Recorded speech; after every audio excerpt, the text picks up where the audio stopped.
Hi everyone, Tea Drinker here, and today I'm reacting to Black Sails Season 4, Episode 4. Alright, Episode 4. What do we got? What's that? Oh no. I don't like what I'm hearing. Oh fuck, not this. Oh no. Oh. We're not apart on this island. We cannot be apart. Many of you have got kin at the Underhill estate. A reminder of how our fates are bound together here. You white fucking asshole. And that kin of yours aided in a revolt. What happened there is paid for here. I pray a lesson that will not soon be forgotten. Oh my god, it's on fire. Get him back in the barracks. Asta's fallen. Oh my god, that's... Oh, I'm still reeling from what I just saw. The fact that that used to happen.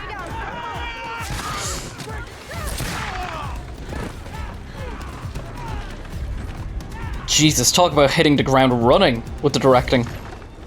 We are not moving those guns. The continuous take is fantastic. Conserve resources and hold out until the governor returns with whatever aid he was able to. She was right to get to the fort. And we will be prepared to join him in fighting our enemy when he does. Mrs. Rogers. She's such an amazing actor.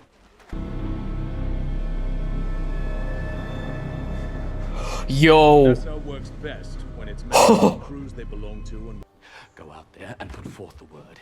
If Billy isn't in this room within the hour, I promise him, he will regret it. It's amazing how far his character has come in such a relatively short amount of time. We'll be fine. Jack and Anne will live. Anne looks sad. I'm gonna hug you, Anne. Hi, Maddie. Jesus Christ, she's so good looking. Here he comes. Billy? No way. Did he actually show up?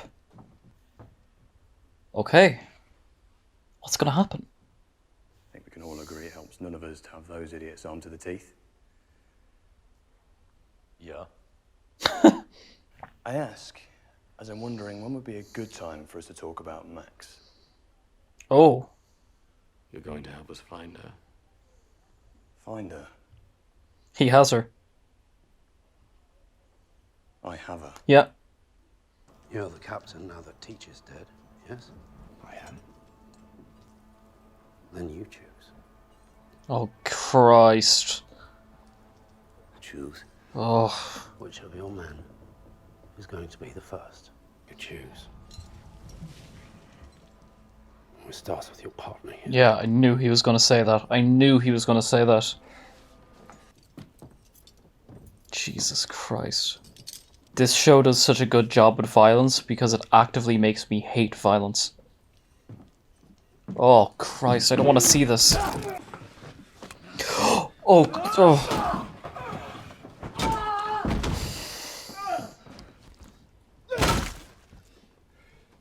The blood on the lens was a little bit much. It was a bit much. A little bit much. But great scene nonetheless. Like, it was a bit extra. Still a 10 out of 10 show, don't worry. We found her with a small escort. Trying to move her up to the fort, I assume. Oh, Max.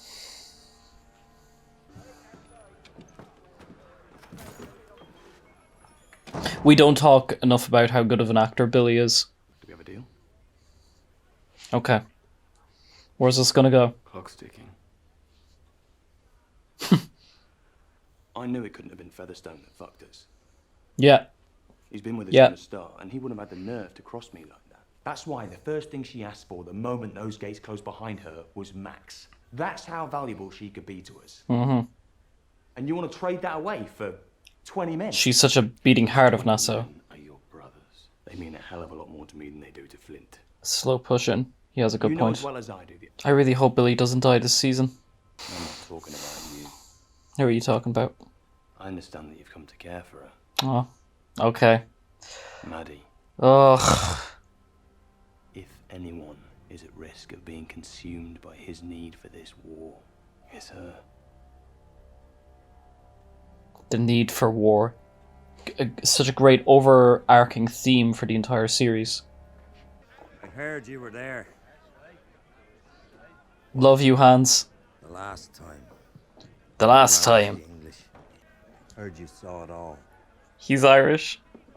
Turns out it wasn't nearly so long as I thought it would be. And he's a dub as well. That actually would have been historically accurate. Better than me. Oh my god, what a shot. That's a painting. That was literally a painting, that shot right there. Christ, I forgot about this. I literally forgot about this. I'm thinking that was funny. Fight me yourself. The ones of us that don't get down here, he asks you for a name. You don't say shit. And his chest is bigger than me. What are you doing?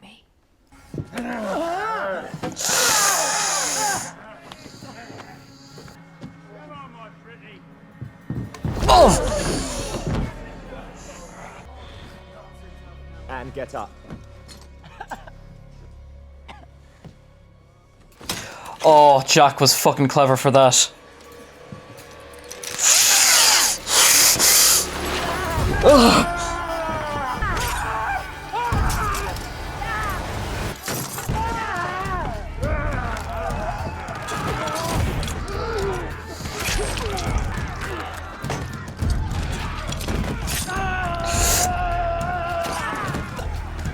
No, Anne.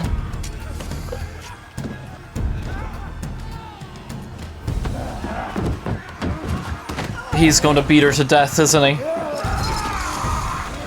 Is her throat cut? You see, I can't see. This is the thing. Yeah, that's it, Jack. Yeah, that's it. Okay, she'll live. She'll live. They wouldn't kill her off like that. Hi, Max. You wouldn't believe what Anne's up to. With a need to make troublesome family members disappear. Do you know what families in London made use of this? Is that to do with Sylvie's background? Just because we knew he grew up in an orphanage. Or spent time there at the very least. Curious as what that was about. I think if he knew how close we were to the victory he gave his life to achieve, he wouldn't want me to. Whoa, that's interesting. Just like getting that insight. Assume he found a way to secret Thomas away from London. He didn't. How do you know for sure? Would you trade this war to make it so? It is some kind of hell to be forced to choose one irreplaceable thing over another. It took me 2 hours to tell you about it, because try as I may to get the conversation out of my head, I just can't seem to do it. Whoa. The closer we get to the end of this journey, the more the contradictions will accumulate. What can I do for you, man? You can die as far as I'm concerned. Or at the very least get some accent lessons off of Hans. Why are they still in chains? The next morning, an answer was left by the gate. A sack filled with fingers. White fingers. Oh. It did not have the intended effect. No, instead it riled them up. Yeah, exactly. The decisions you made at every turn would eventually lead us to this. Everything I have is gone. I think Eleanor's gonna die this season. Who sails? Roger's back already. It was a smart move on his... Are we certain? Unless it's Jack. Perhaps it is Rogers. Oh, that cut right there. From Flint to L. No signs of a prize ship anywhere on the water. Oh, that was brilliant. At least it is. It's raising a banner. Will it be a black flag? Oh. She's flying the governor's banner. I'd love if this was Jack. Just imagine Jack raising those colours. I take it this is the midpoint for Rogers in this season. Let me know when it's done. Jesus, that close-up. In exchange for the cash. For her to start her The life. remains of the Urca treasure. So right now, in this moment, what do you want to do? Holy shit, that's a good plot point. I have had enough of this. and I am ready for it to end. I have a feeling that Flint is able to see right through her. It'll be so interesting to see what's going to happen. What a fantastic episode. Absolutely fantastic episode, and I want to get right into watching the next one. So thank you so much for watching this reaction, and here is the review. So our opening scene of the episode shows us this awful, awful scene of the slaves of a neighbouring plantation being punished as a result of what has happened in the Underhill plantation when the slave master tells him that Underhill and his wife and child have been murdered. The revenge, for lack of a far more heinous term, is being enacted upon the slaves, and we're introduced to a character called Julius. At this point we have no idea who he is or what his backstory is or what's to become of this, but we can kind of infer from the look he's giving the slave master and the fact the slave master knows him by name and is able to directly address him like that, that he has caused trouble in the past. And seeing the sight that is before him, we know that just a short moment like that instills in the audience a sense that these slaves are fully aware of the power that they could potentially have were they to rise up with one another. And I don't think that that's me projecting my own ideas onto the scene. I think that everything we've had from Maddie the last two episodes, and of course throughout the entirety of season 3, that these slaves are not just hapless despite the conditions they're living in. They are fully aware that they do have the power to rise against their masters, but they need to choose the right time for that to happen. They're able to understand that for as brutal as these conditions are, it is nonetheless a house of cards that will eventually tumble. So that reinforced, of course, with everything we've seen from the storyline of slaves throughout Black Sails thus far. We understand from this opening scene that it is only a matter of time before they revolt, that for the white slave masters in this plantation, it is only a matter of time before they get their comeuppance, and rather that happen sooner rather than later. That scene was awful to look at, especially knowing that this is a show that very much adheres to historical accuracy. So knowing that kind of, I'm moving on.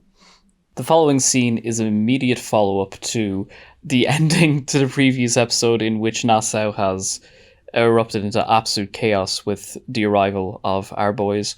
We see Eleanor make a very, very difficult escape back to the fort, where she's actually physically attacked. Hudson asks if she's okay with a big cut along her arm, and she's so filled with adrenaline and determination she doesn't care. We see her talking to the councilman who are preparing to counterattack, to which she is saying that we are better off waiting until Rogers returns in order to avail of the resources he has, and more importantly, to not waste the few remaining resources that we currently have.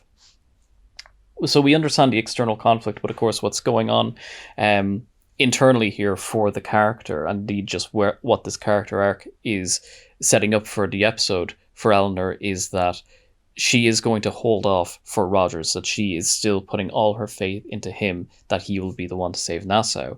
And what's interesting is that in trying to procure the safety of Max, we find out that currently Max has been nowhere to be found. So this really ups the stakes for Eleanor this early on to the episode. I think that the action sequence we got for Eleanor getting her way to the fort was very, very well shot. There's a great sense of rhythm. Love the editing that was happening there. How quickly Elle was able to shoot the man who was very close to killing her.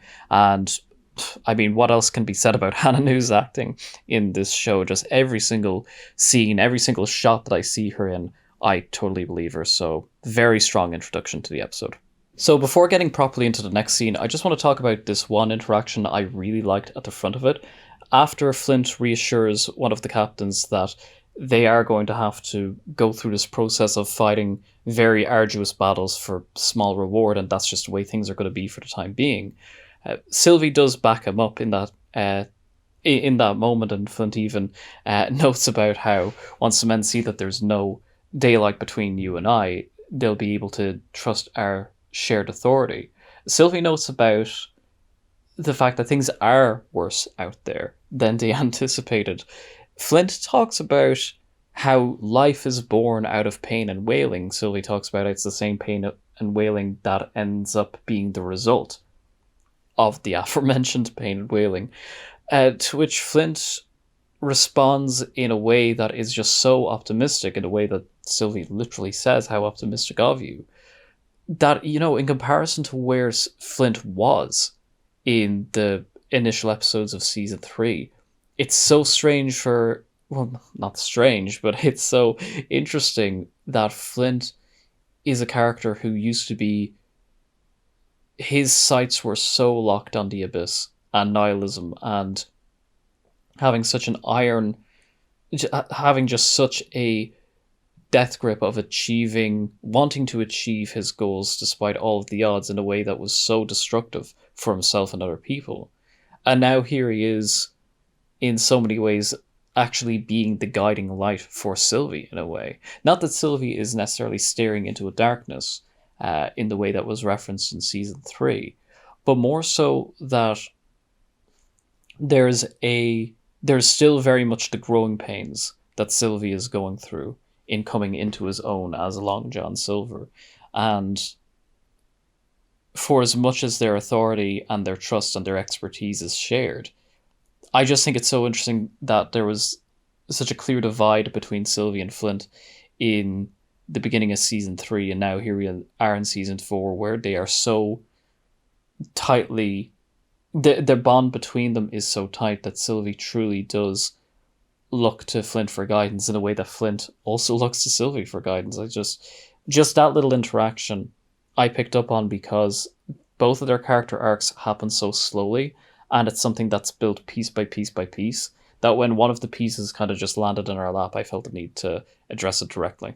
As the rest of the scene continues, we get really strong exposition for the rest of the episode, for the plot, but I want to quickly comment on the fact that the scene ends with Flint backing up Sylvie's point. And in the first half of the scene that I just talked about, Sylvie was backing up Flint's point. So seeing the two of them truly working as a duo is just fantastic to see. It just adds so much interest for us as audience members, and when things happen, there is a real sense of tension and stakes, and of course motivation and desire for them as a duo. Nonetheless, we find out that our boys don't know where Max is, so there can't be the exchange that Elle is looking for, and that for us creates more intrigue as audience members, wondering where it is that Max could even be at this particular juncture.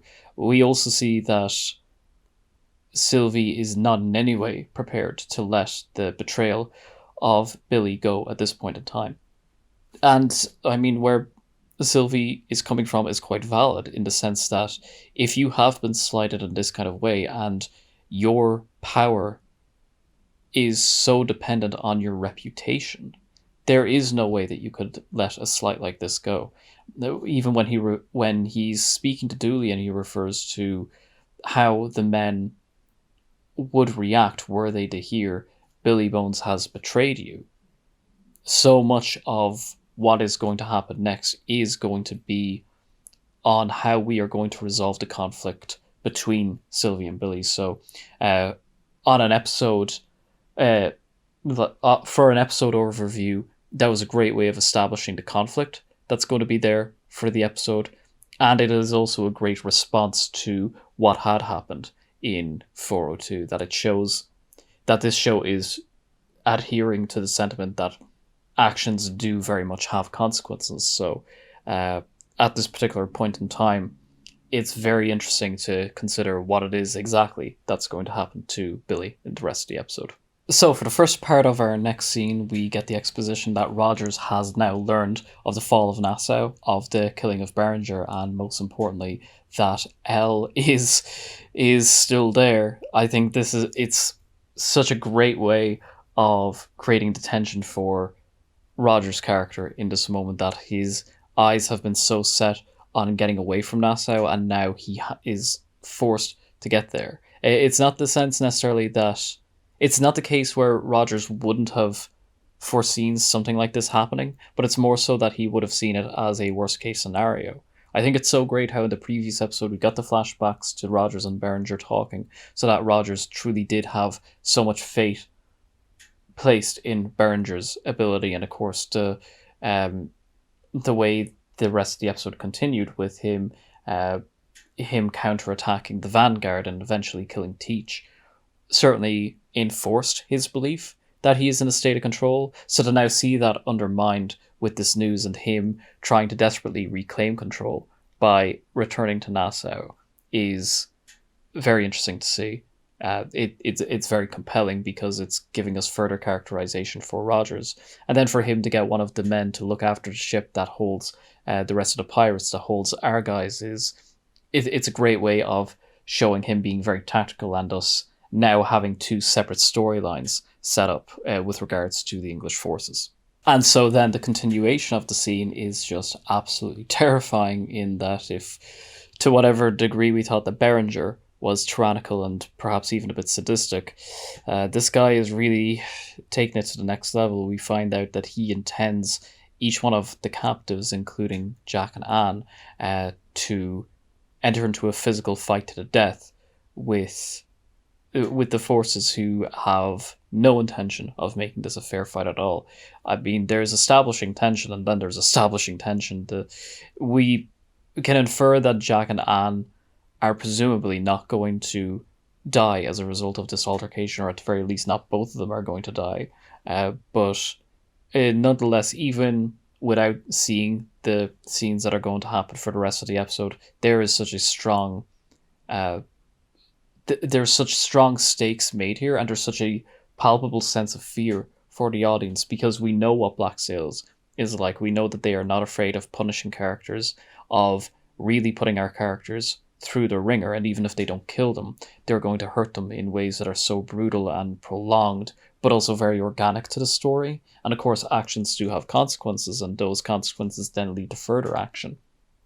So at this point in time, we are truly afraid for Jack and Anne's well-being at this juncture, and particularly after seeing what was done to Teach. If that's what Rogers was willing to do out in the open in front of everybody, we can only imagine what's going to happen now down below deck. So it's a very terrifying conflict that has been established at the end of this scene. So our next scene with Billy is very interesting in that, well, at the end of it we get the exposition that, sure enough, not only is the whereabouts of Max known, she is directly in possession of Billy himself. But what was great is that we got this interaction between Sylvie and Billy, in which Billy seems to be amicable. Billy seems to be taking quite a diplomatic approach as a result of everything that happened in the Underhill plantation, which Maddie now has to travel to and make amends for. We see Billy going about things in, I suppose, a mature way, for lack of a way of putting it.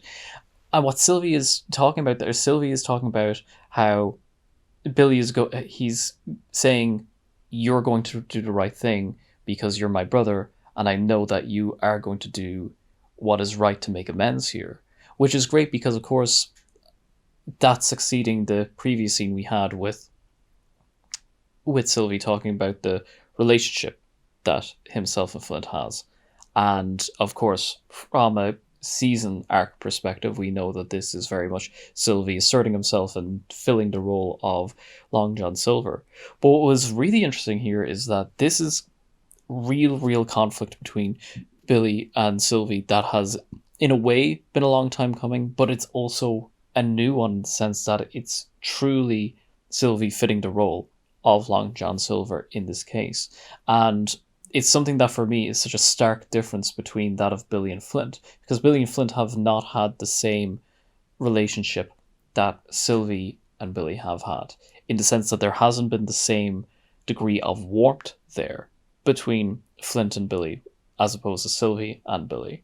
So when you see that level of conflict happening, to me, I find it really engaging, because Billy is a character whom I love, but he reminds me a lot of Elle in that they seem to be so stubborn in their values that it ends up being their downfall, in a way that when they're coming up against a wall, they will just run up against that wall again and again and again, determined that they will eventually break through to the other side, but instead they're just damaging their own body in doing so. Nonetheless, that interaction between Sylvie and Billy was a real joy to watch. Next, we get a continuation of the scenario that Jack and Anne are in, and what a brutal scenario for Jack to make the decision for one of his own men to be the first to fight Mr. Milton, sending him to his death sentence, and Jack having the wherewithal to... could you call it wherewithal? I was about to say he has the wherewithal to choose presumably the biggest man on his crew that would stand the most chance against Milton, as opposed to choosing the weakest and then having him be killed off quickly. I think that where Jack's mindset was in that moment was truly to maybe give the rest of the men hope, maybe think to himself, if I choose the biggest guy I have, we'll eventually wear this guy down. Or maybe he could even potentially win the fight, but as we see, Milton is not playing a fair game, with him using the weapon to absolutely mercilessly destroy that man. Just pure sadism for the sake of sadism. And at the front of the scene, the captain giving Jack the ultimatum that either you choose one of your men for me to kill, or I'm going to kill Anne, is such a harrowing position to be in. And for Jack to... We don't talk enough about the amount of emotional resolution that Jack has. Jack is very much that character who gets knocked down and picks himself back up, just gets right back on the horse, but we do not see him... We don't really see him go through the emotional throes of that in the same way that we do with the likes of Flint and Sylvie. Not really. Like, we do see it a bit, but it's not lingered on. And I think that with Jack being such a comedic relief character, and with him so often being downtrodden, often reminding me of Jimmy McGill from Better Call Saul, in that he's so funny and charismatic, but also down in his luck, and also very empathetic and very sympathetic as well. That with both of those characters, to varying degrees, we truly do not appreciate how much mental endurance that these characters have. Like, it cannot be overstated for Jack to maintain any semblance of sanity, to be in a situation like this. Like, yes, of course he's a pirate, and yes, of course this is the world you live in, and you have to have your wits about you, and you have to have emotional resolve, otherwise you die. Of course there's a level of self-preservation. But what led Jack to getting to a place like this, and what led him being so revered by Vane and Teach, is that Jack is one of the strongest people in this entire show. Without irony, he is one of the strongest people in this series for what it is that he is willing to go through. He's the person that would truly climb the mountain of shit just to get to the top, if it means... Again, it's not just about keeping himself safe. It is that he is a warrior. Even though he does not have the physicality of a warrior, he is more of a warrior than any other person in this room. The only person who matches him is that of Anne, and, well, as the rest of the episode sees, as the rest of the episode shows us, we see her reaching the same level that Jack has. It's just, when I'm highlighting it and I'm adding so much emphasis onto it, because when Jack isn't physically fighting in this episode, it's very easy to mischaracterize him as being weak in the moment, but for his mind to constantly be working, it's like, I kind of view him as a chess player, in a way that no matter how frightening a position he's in, he is always going to have the perception and the endurance to look at every single possibility, no matter what. No matter what position he is in, he is always going to be... His brain does not shut down out of fear. Sometimes the cogs move faster, sometimes they move slower, but he does not stop. And yeah, again, just little moments like that. Of course, with this being television, this being long-form storytelling, where character arcs and characterization happens so gradually over time, it's very easy to have one particular scene that any particular scene that that an audience member could look at and really investigate and analyze and illustrate who this character is. And I think for me, having this scene right here is truly evidence of that. And so we get what is without question one of the best scenes of the entire episode. We have the big conversation between Billy and Sylvie after we learn that Billy does in fact possess Max.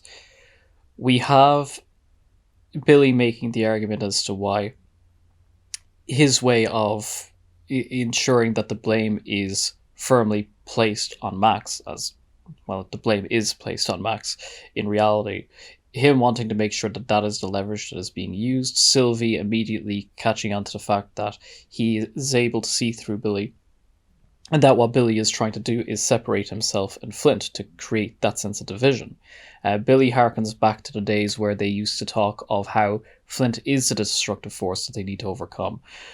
How many more storms, both literal and figurative, will we have to follow Flint into before we learn what the right thing to do is? And Billy then gets to this point where he says that it's not just you who is at risk of following Flint.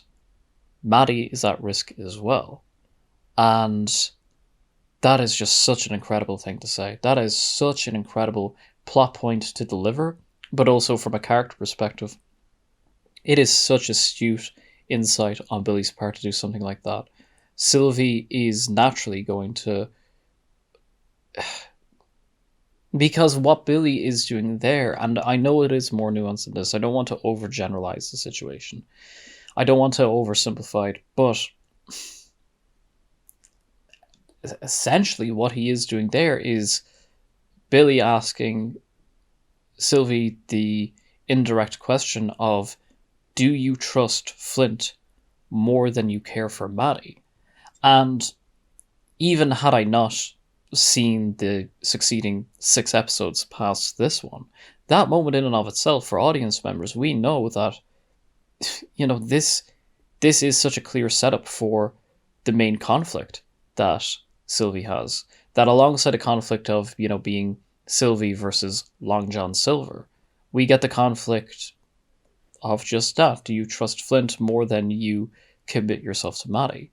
It is such a brilliant observation from Billy. Billy's intellect, I think maybe as audience members, because Billy doesn't necessarily have, let's say, the largest of vocabulary, or he doesn't have the same lilt to his way of articulation that perhaps Flint does, for instance. We often view him as just being very practically competent, but not necessarily the most philosophical or the most willing to think of things in more abstract terms.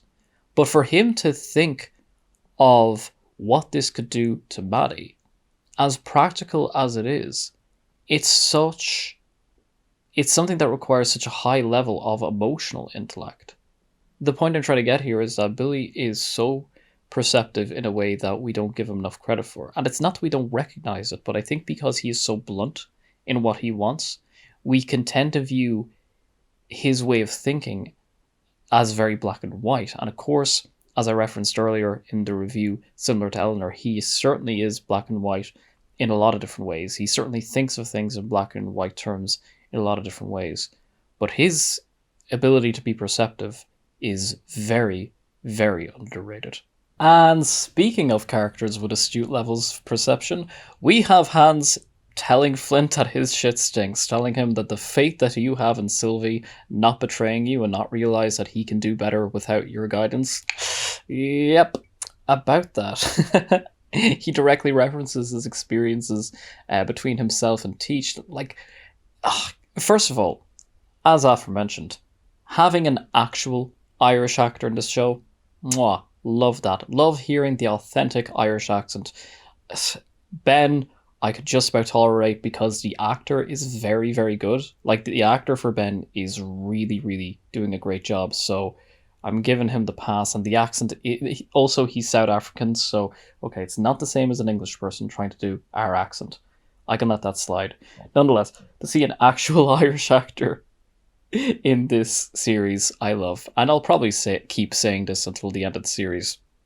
Let me have this. Nonetheless, I think it's great to have him act as a foil to Flint in that moment. It's great because it's like, it's not even necessarily that we need that extra bit of characterization for Flint at this point. It's not that he probably doesn't even need the character of Hans to say that. As audience members, we don't necessarily need it, but I feel like it's wanted. I feel like it's desired. I feel like it's great to be able to see on the screen anyways, and it does add to the world building in the sense of these characters are aware of the ideas going through other characters' heads. It makes us feel as though this world is just so much more mature than it would be. Not just because the characters are mature, but just the writing itself. It's like they are so invested in people and interpersonal relationships. I just adore this show. I really, really adore this show. Our next scene. Wow, the exposition that Elle is pregnant amidst everything. The stakes are so high for it, tension is high. The palpable sense of her being at a crossroads. She's at a crossroads, but it's still one at which her feet are chained nonetheless. Of self-preservation versus siding with Rogers. And of course, there's a huge overlap between those two things, but nonetheless, she's kind of in the same position she's always been in, and she even references that, saying that everything that I've worked so hard to achieve has been lost in a handful of hours, and now I have to work to achieve those things again. But for her to come against that conundrum of whether it's better for me to be with Rogers, whether it's better for me to be alone, whether it's better for me to be in NASA, whether it's better for me to be in London or anywhere that would take me, anywhere where I could have that sense of security, is so palpable even before we learn that she is with child. And I think from a storytelling point of view, without, kind of going into what's going to happen in the remainder of the episode or the remainder of the season, from a storytelling point of view, her pregnancy as being a symbol of her commitment to Rogers, her commitment to a not problematic, but it's just kind of, as a loaded phrase, a patriarchal role of being with child in this particular time, and everything that we've seen about Elle fitting the mantle of being Roger's wife as opposed to Eleanor Guthrie and what that entails. Those two dynamics, as well as just how it's representative of, we're now seeing Elle from a symbolic point of view as being more vulnerable than ever before. Because from this point onwards, every time we see her on screen, we are going to associate her with childbearing. We're going to think of what's in her womb, every bit as much as what's within her head and her heart. So, for the stakes to already be so high for Elle, for her to already be in such a tentatively vulnerable position, and now we find out she's pregnant, it's just, the writers were not willing to give these characters a break in the season. With this being the final season, they were not holding back, that's for sure. And so our next fight scene on the bowels of the ship, wow, is all I can say. I mean, with it being very action-oriented and very shocking visually, my reaction, which you've just seen, very much tells the story there as to how I felt the first time around. I think, just again, rewatching it and seeing that, just how subtly, just in a split second, everything changed when Jack says, "Anne, get up," and that distracts the men for just the tiniest of seconds and allows her to grip the glass and then begin the entire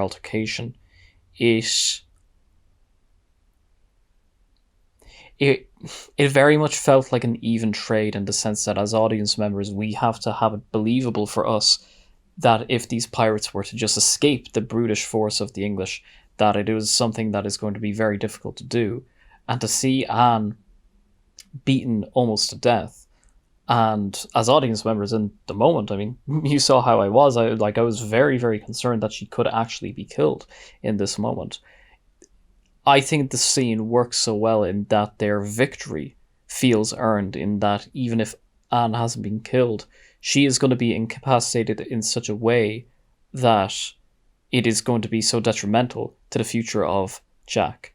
And more importantly, regardless of whether or not she lives or dies, for her to go through that much brutality to begin with, on top of what Jack has already gone through with Teach and of Vane, for this to now be the third time around with Anne is... And of course there's a difference in the sense that, in a way I suppose not dissimilar to Vane, there was the degree of autonomy there. Anne is the one who convinced Jack to let her do this, to which he relented, but that doesn't, like, from an emotional point of view, that's not going to matter, because Jack is still going to feel every bit as helpless when something like this happens. So I think that for the external conflict, it felt very earned that the men were able to escape their position with Anne doing this. And then from an internal conflict point of view, it added so much to Jack's already very strong characterization. Like, they are just, like I said, he's a character of endurance, but we see how weakened down he's becoming. It's just trauma after trauma after trauma, hitting him again and again and again, like waves crashing against a stone wall. All he can do is stand tall and weather the storm. And it's like that shot of him holding Anne and all the thoughts going through his head, you can see the wheels turning in his head, him thinking, what if she's not okay? What if she's not okay? It's just absolutely fantastic.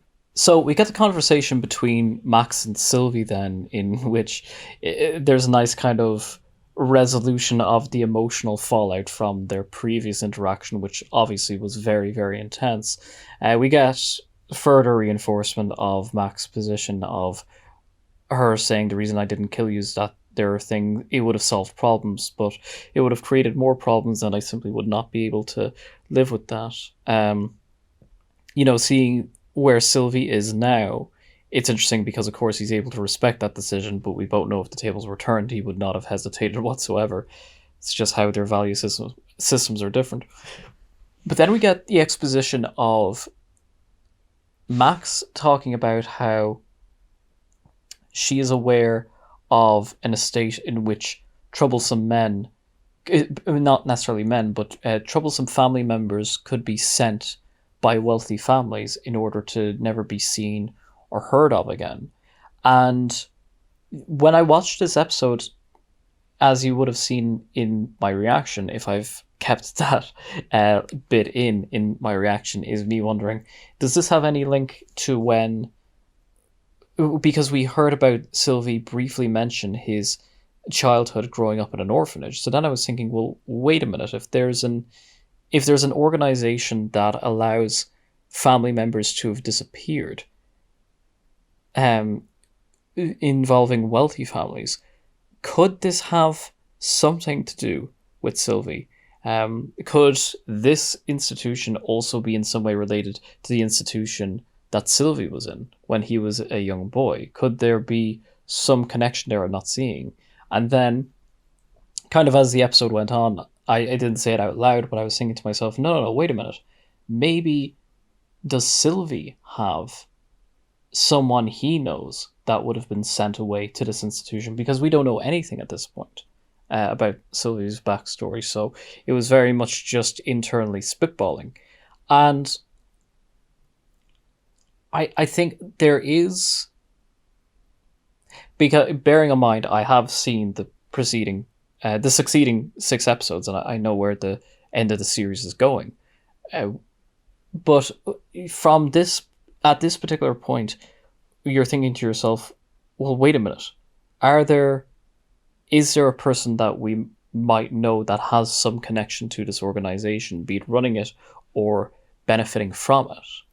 But nonetheless, I think if that's something as an audience member you haven't picked up on, or maybe you have picked up on but you haven't necessarily given the time of day to, it creates this really interesting concept of the idea of people going away and never being seen or heard of again, but it is something which they are nonetheless benefiting from. So for characters such as Sylvie and Max, who have both mutually had their own experiences with being the unknown and being part of a troubled childhood, and both having to carve their way out of life in a way where they can stand on their own 2 feet. And most importantly, with these two characters who are so intent on maintaining a reputation, for both of them to have this conversation about a place where people go and are never seen or heard of again, for me, as an audience member, looking at the overarching themes of the show and really just kind of looking at it from a philosophical point of view, having these two characters talk about that type of institution, I don't know, there's just because it's such a stark contrast, I just found that to be really, really fascinating. And so that conversation between Flint and Sylvie is...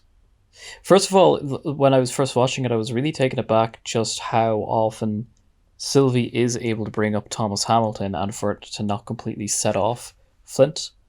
It shows the amount of trust that Flint has in Sylvie. And again, when I watched 310 for the first time, I was kind of blown away that Flint had that much trust in Sylvie to begin with. It really, really spoke a lot to where both of their characters have progressed.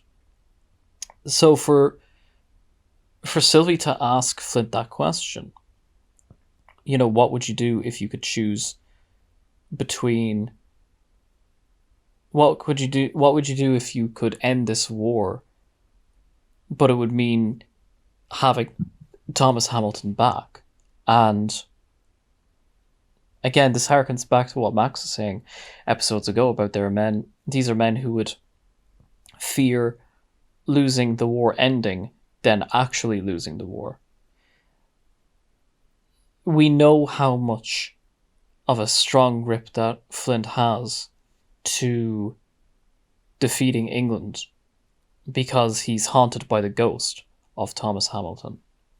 So, you know, if you weren't kind of connecting a dot from the previous scene in which Sylvie has just learned of a place in which wealthy family members make certain people go away, you would be forgiven that Sylvie is just dealing with a hypothetical. Whereas when you do connect the dot, then you're thinking to yourself, wait a minute, does Sylvie have a hunch here? Does he have some sort of knowledge that we don't know? But ultimately, it doesn't really matter, because the point of the scene is for Sylvie to try to suss out, would he be willing to sacrifice one irreplaceable thing to another? In the same way that Billy got under his skin and asked him the question, do you commit yourself to Flint more than you love Maddie? Sylvie is basically asking Flint, do you commit yourself to the fight against England more than your desire to achieve peace through Thomas Hamilton, through you being reunited with Thomas Hamilton? And what makes that scene so tangibly powerful is the idea that it doesn't matter if Thomas Hamilton is still alive. Kind of the subtext of what's happening there is there is a life of peace that you can achieve by defeating England. There is a life of peace you could achieve by letting go of that fight altogether. These are the two irreplaceable things. And of course this is a thought that has gone through Flint's mind. It's arguably the only thought that goes through his mind every single day. But to have Sylvie then frame it in practical terms of that, you know, Schrodinger's Thomas Hamilton, is he or is he not alive, is even just a possibility of that being the case. Because now I'm thinking, like, what if Flint had been in the room when Max and Sylvie were having that conversation, and he were to hear all this? Because, of course, Flint is aware of things like this. And one could make the argument that maybe Flint has tried looking into those places to see if Hamilton is there and he's come up short. But much more likely, he's been too afraid. Because his anger is stronger than his desire to see Hamilton again. I think Sylvie was definitely asking the right questions, and it stands to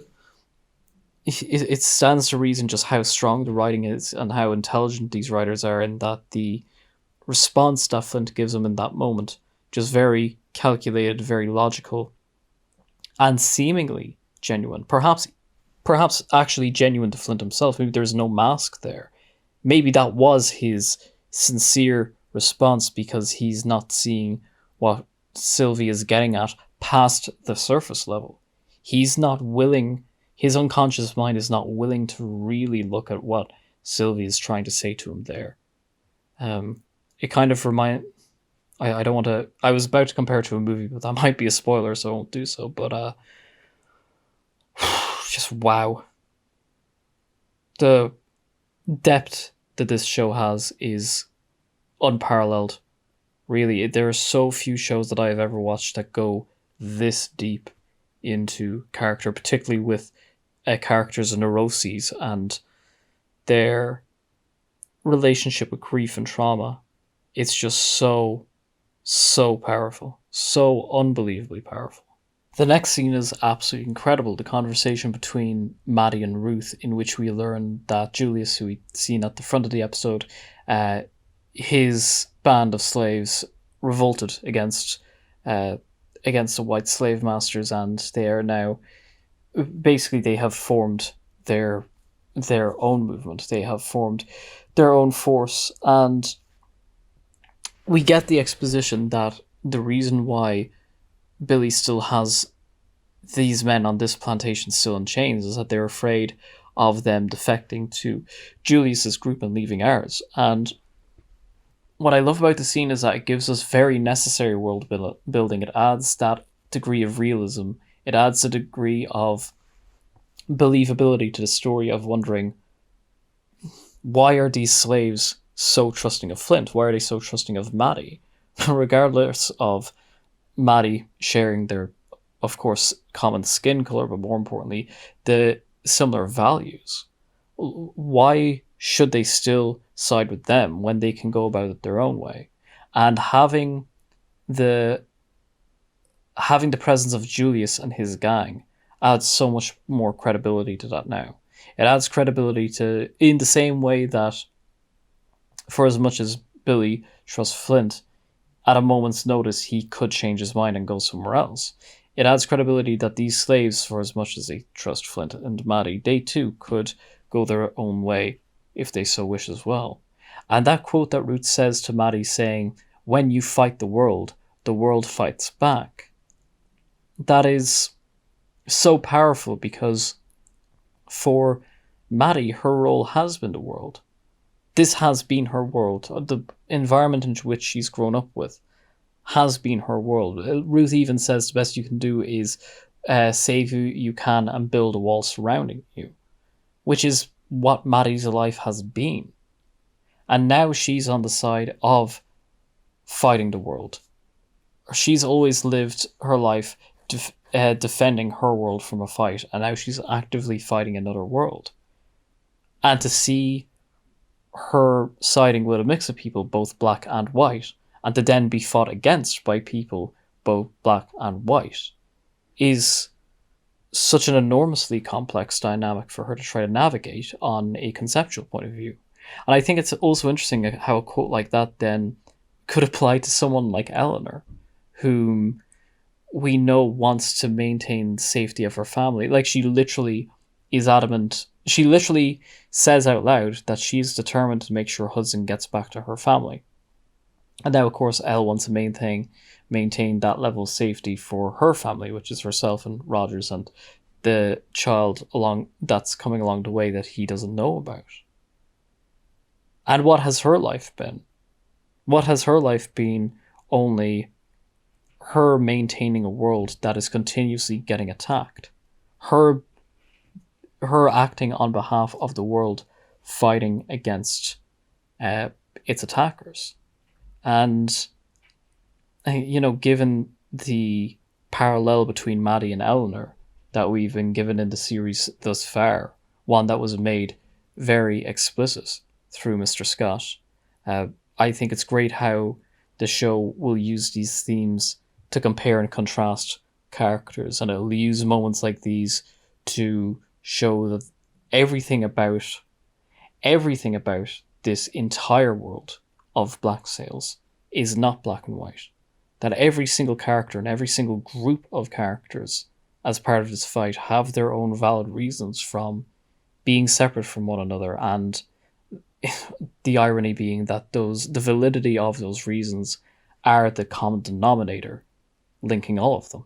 And seemingly as a direct response to what was just illustrated in that conversation between Ruth and Maddie, we have the conversation between Max and Elle, which just hits you with a wave of nostalgia because Elle references the dispute between Max and Elle from the second episode of Black Sails that basically instigated the entire rest of the plot, at least insofar for Nassau, but basically alongside the Urquidlima itself, the conflict between Max and Elle choosing Nassau over Max in that horrible moment, that was the beginning of everything. And this show, the dialogue of the show is insane. I mean, all the introspection on Elle's part of her talking about how she couldn't tell where she ended and Nassau began. She's saying how in that moment she just couldn't find a tangible answer. She could not find something that would have been enough to cut the cord at that moment. And Max looking at her and saying, what would have been enough? Hopefully the subtext there doesn't go without saying.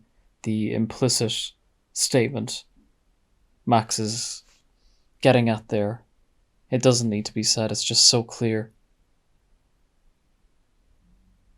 But of course it's nuanced as well because Max does know how strong Elle's feelings were for her. But it goes beyond feeling. It goes beyond values and morals at a particular point. Both girls were at different places when it comes to their philosophy, to their relationship to their existential place. I think it's just incredible. I think it's absolutely incredible. I mean, I enjoyed season 4 so much when I watched it, and now that I'm re-watching season 4 for these reviews, it could genuinely be the best season of Black Sails. And I did not think anything could beat season 3. I thought that at most season 4 would match season 3. It might just be that tiny bit better. It might just be. So our next scene with our characters, both Flint, Sylvie and Hans, Billy, as well as Ellen, Max and Hudson, all of them learning that Governor Rogers is returning. First of all, there are close-ups and there are close-ups. That one shot of Elle is insane. That looks like a skincare commercial or something like that. Anyway, well, this is the position she's in now. She is, of course, externally able to make the decision that, yes, we are going to bring the guns out. We are ready to retake Nassau as soon as Rogers makes his landing once again. But internally, it seems like there's been this... I don't even necessarily, if you would say it was an arc for Elle. In so many ways, this episode just seemed to be a true moment of reflection for Elle. If anything, this seemed like the calm before the storm. And even if we were to infer as audience members who haven't seen the remaining 6 episodes that all is not what it seems and Rogers having a clean landing is not what's about to happen. And I'm sure Elle herself has that anxiety too, because she knows how strong the forces outside the fort are. I think that we're nonetheless able to see this episode for Elle as truly being the calm before the storm. We could maybe infer that this is a bit of a midpoint for the season arc for Elle, in that here now she has gotten what she wants, which is the return of Rogers, the return of that safety, that he hasn't made it. He has now made it back to Nassau. Whether or not he has made it back in one piece to Nassau is a completely different story, because until they are physically in the same room towards one another, all bets are off in that regard. But nonetheless, I felt that that moment was such a great turning point for Elle in this moment, that it brings her back down to earth. As audience members, we're able to see, it's as though she spent the entire episode going down into a tunnel of introspection and emotional pressure, and now seeing Rogers has allowed her to come back up and finally see the light again. So I thought it was very, very strong. And so our final scene, speaking of the progress Elle has made in this episode with regard to her arc and where it's going and the position she's been left with Rogers, and that seemingly kind of coming to something of a conclusion of the midpoint, we see that the midpoint is far from over.